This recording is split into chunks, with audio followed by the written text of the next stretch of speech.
Sumalang sa pagdinig ng Senate Committee on Agriculture ang executive ng kumpanyang Starcraft International Trading Corporation na si Eugene Pioquinto. Itinuturong isa sa mga sangkot sa rice smuggling ang Starcraft dahil nag-i-import umano ito ng bigas sa bansa ng walang import permit. Pinabulaanan nito ni Pioquinto. Nag-file po ako ng declaratory relief regarding po doon sapagkat yung gusto ko pong humingi ng declaratory relief regarding po doon sa WTO GATT ruling on quantitative restriction.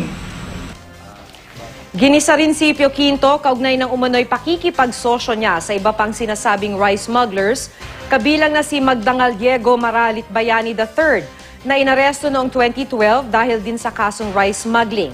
Inamin ni Pioquinto na kaibigan niya si Bayani pero hindi raw niya ito kasosyo.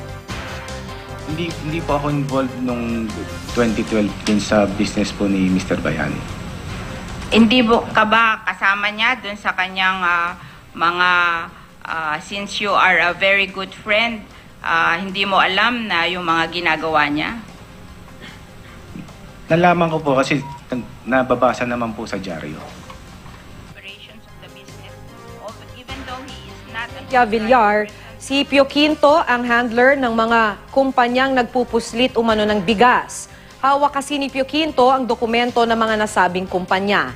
Iginit naman ni Pioquinto na hiniram lang niya ang mga dokumento dahil naghahanap siya ng ibang negosyo.